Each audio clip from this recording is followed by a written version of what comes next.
Shalom, Kol Halal Yahweh Bashim Yahushai Bashim Kodash. Double honors to the elder apostles of GMS, the elder bishops of GMS, including the elders that came before them and taught us this truth. And shalom and salutations of all the brothers. I'll push in the word of truth and in sincerity and hopeful like tabernacle of David. I'm the brother Yahshua. I'm back with the World War III Daily Update. Okay, and we're gonna start here at Ezekiel 38. And 2, Son of man, set thy face against Gog, the land of Magog, talking about Russia. All right, the chief prince of Meshech and Tubal, and prophesy against him. Okay?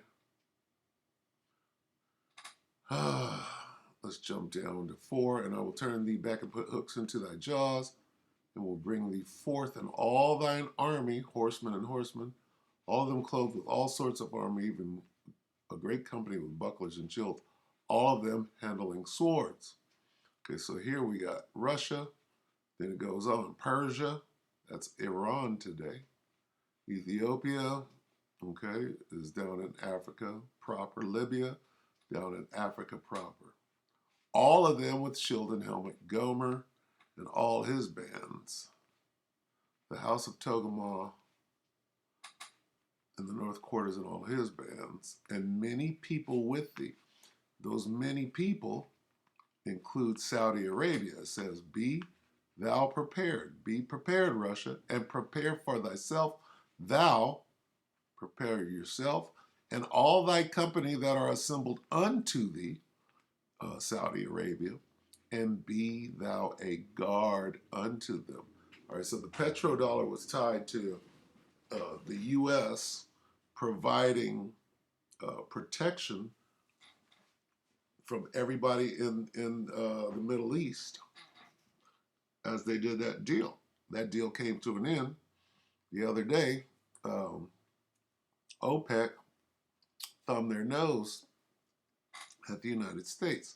What does the United States do when you don't play oil game with the U.S.? Ask Saddam Hussein. Okay, but Saudi Arabia knows what? That Magog, who is Russia, will be a guard unto them. Okay? All right, so here's where we're at. The prophecies are jumping off the page right here of the Bible. All right, so we're going to go to your boy Eric Steckelneck, or Steckelbeck. I used to go to him a lot, but he's so biased, and he tries to put his biblical perspective in his broadcast, but he doesn't even know who the children of Israel are. He's acting as though the people in Israel, those Khazars that are over there, that the Bible is talking about them. It's not talking about them. It's talking about us. Okay. The true children of Israel, you Negroes, Latinos, Native Americans, Seminole Indians, and speckled birds. Anyway, let's watch this. I'm going to have to skip past some of the advertisements, so bear with me. This is The Watchman with Eric Steckelneck. Okay. Today, Iran and Russia alliance deepens. We just read it out of 38. Ezekiel. As Iranian drones blast. Ukraine missiles next. Okay, so see what he has to say. Hey folks, Eric Stackelbeck here. Welcome to the Watchman Newscast. We've been telling you here for months now about that growing alliance between Russia and Iran. Now, both of these nations are charter members of what I call the Gathering Storm Alliance. That includes Russia, Iran, China, and North Korea. But Russia and Iran in particular have really increased their cooperation in a variety of areas in recent weeks. Of course, in July, Vladimir Putin visited Tehran, met with Iran's Supreme Leader Ayatollah Khamenei and the President Ibrahim Raisi. And folks, that was only the tip of the iceberg. Iran sees itself, as we've described here in the newscast, as a drone superpower, not only in the region, but globally, and Russia is utilizing that Iranian drone know-how to great effect on the battlefields of Ukraine right now. Here is the latest. You've probably heard by now, and we reported here in the newscast yesterday, about this Russian bombardment in recent days of Ukraine. At least 86 ballistic missiles fired by Russian forces at Ukrainian civilian infrastructure and civilian areas. Well, drones have also been part of this onslaught. Now, Iran has reportedly supplied hundreds, at least, of their drones to Russia, their attack drones. The Ukrainians are saying, look, some 2,400 Iranian drones have been ordered by Russia, and they are being deployed throughout Ukraine on the battlefield. It is the Shahed 136 drone, to be precise. Russian forces have trained in Iran on how to use these Iranian drones. Now, they have met with mixed success reportedly on the battlefield. These Iranian drones, in some cases, have not performed very well, but in other cases, they have done their job. And that job is essentially to be loaded with explosives and flown into a target in Ukraine. Now, they've been called kamikaze drones, suicide drones. The bottom line is the main purpose for them is to be, again, packed with explosives that can do a whole lot of damage and kill a whole lot of people. Iran has obviously used that to great effect throughout the Middle East, supplying its proxies like Hamas, Hezbollah, Islamic Jihad, the Houthis in Yemen, and those various Shia militias in Syria and Iraq with drones and drone technology. These terrorist entities that surround Israel literally on every side are now armed to the teeth with these Iranian-made attack drones, and Russia has now gotten in on the act. The big question today we want to dig into here in the newscast is, will that cooperation deepen even more? I'm talking about Iranian ballistic missiles as Russia looks to replenish its arsenals right now in its war on Ukraine. Before we get into it, I just want to encourage you to subscribe to the Watchman News channel right here on YouTube and click the notification bell so you get alerts every time. All right. Really, really appreciate it for such a time as that in a minute. But is this going towards a situation where Iran will soon supply Russia with ballistic missiles as well? Now, this question was posed by The Drive. I believe it's thedrive.org or thedrive.com. It's a very interesting website, and they laid it out in pretty extensive detail. The possibility, not a guarantee, folks, but a possibility that perhaps going forward, Iran even supplies Russia not only with drones, but with some of Iran's vast ballistic missile stockpile. Remember, Russia has been looking to replenish its arsenal to the point that recently it reached out to North Korea for help in replenishing its ammunition stockpiles. So it is not beyond the realm of possibility, as The Drive pointed out in a very detailed article, that Iran could indeed supply Russia with long-range, short-range, medium-range ballistic missiles. Remember,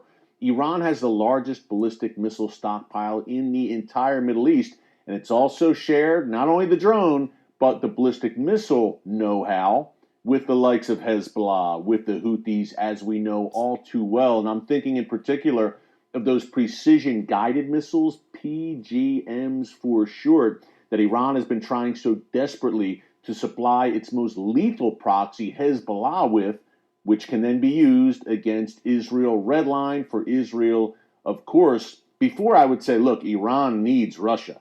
Now Russia needs Iran as well. And Iran doesn't have nukes? Come on. And if they don't, they ain't going to get them from Vlad in a straight trade? Come on. Not only for weaponry purposes, but both are essentially pariahs on the world stage under heavy sanctions, and they're propping each other up. They're helping each other to the point where a top Iranian official said back in July that Russia is Iran's top, number one strategic partner in the world. Be thou a guard unto them. That bodes well not only for that doesn't bode well not only for Ukraine and the United States and the West, but of course for Israel. I'm thinking, of course, the book of Ezekiel, chapters 38 and 39, what's laid out, that future Gog-Magog war. Funny name, I know, but very important, where a latter days confederation of nations led by Russia and including Iran will come against Israel. Now, the good news is... What Israel? not the land of Israel.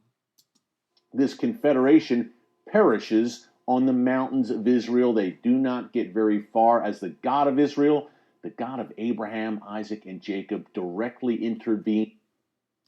That's correct. All right, but what does that mean? You got to give validity. You have to prove all things and show exactly what. Break it down. Slovakia, bear with me on this.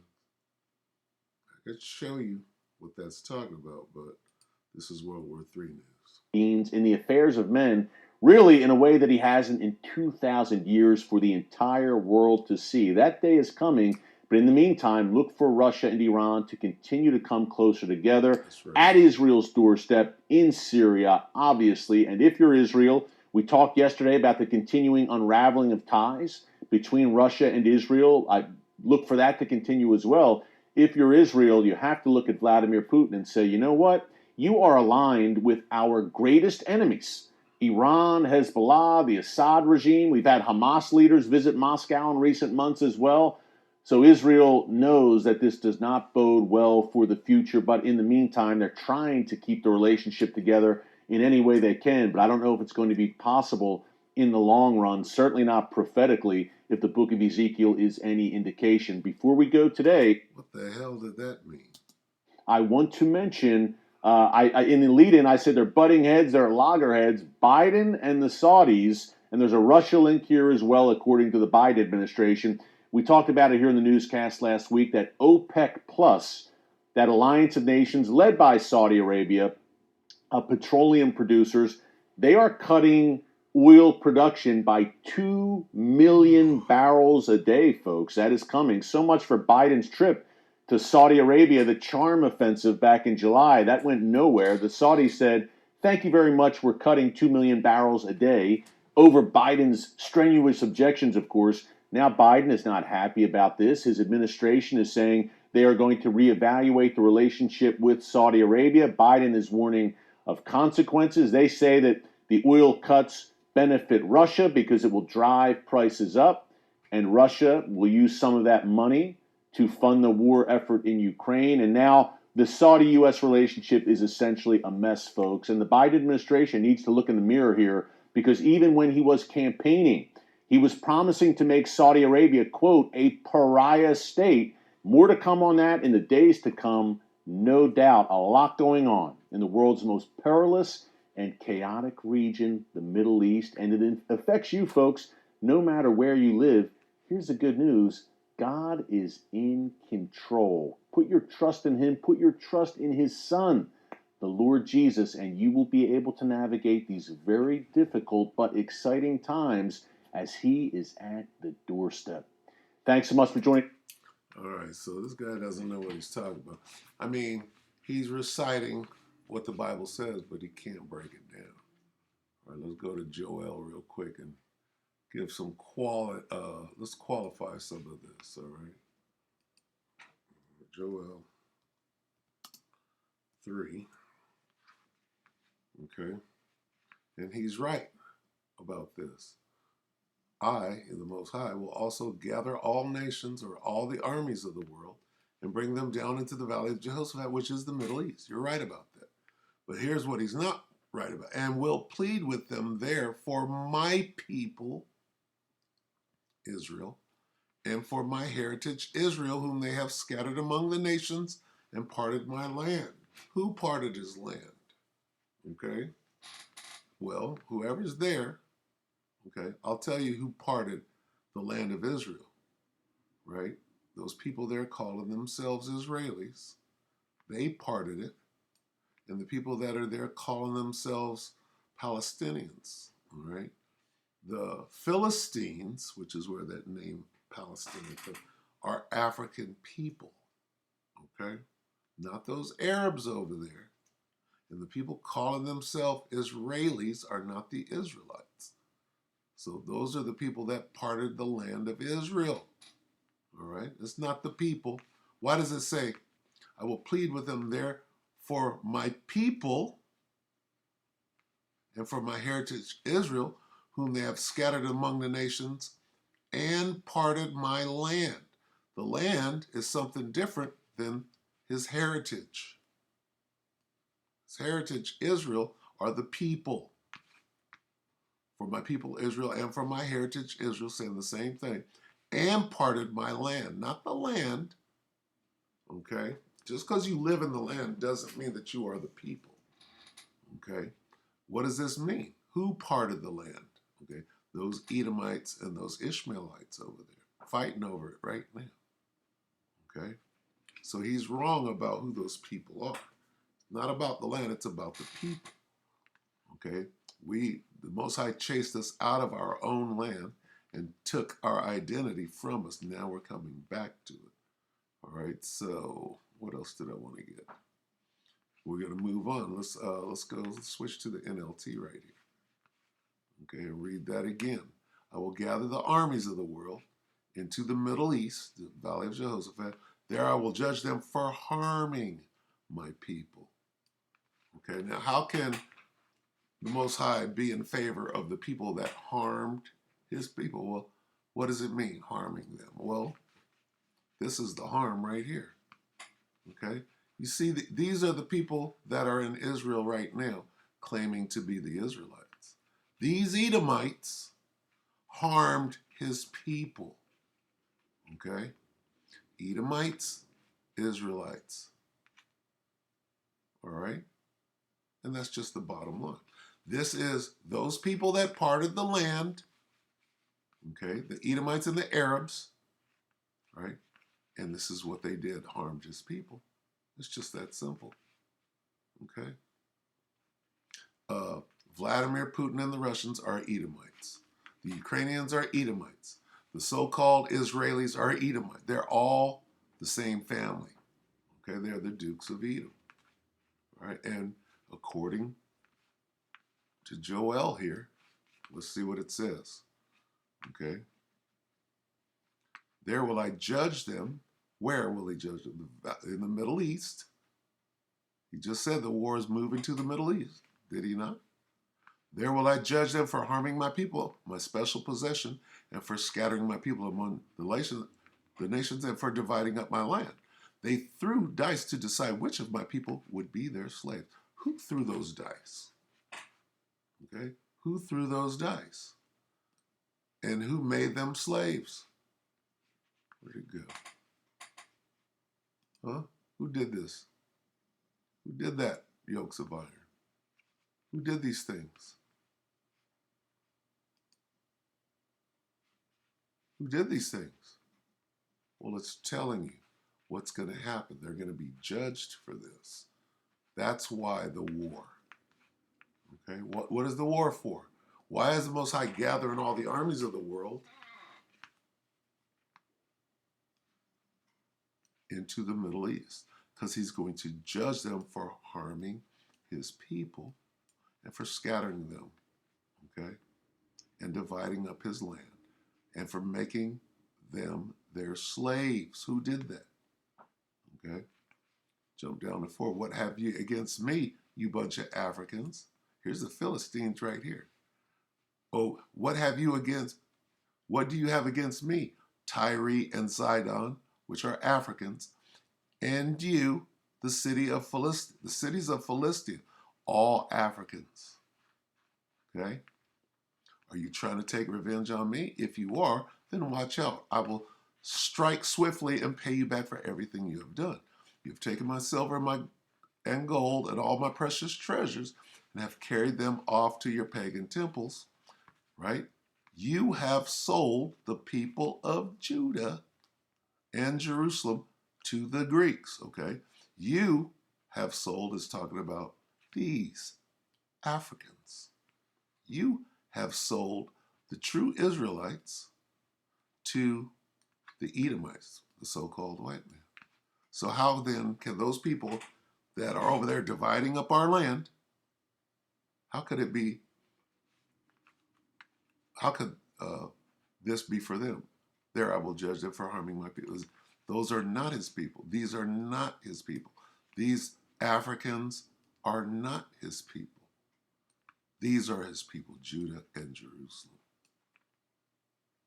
All right, so they could take them far from their homeland. These are the reason.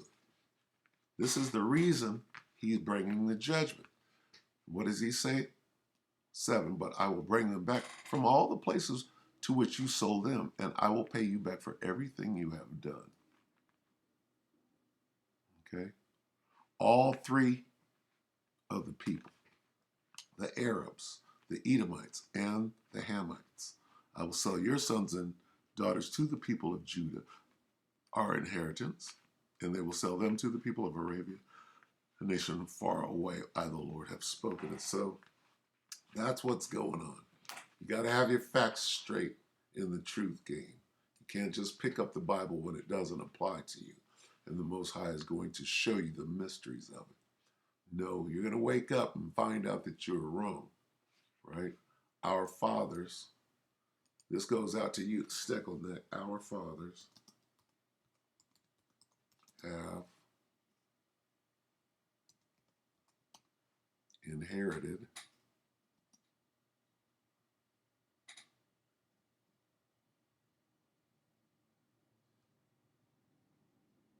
lies.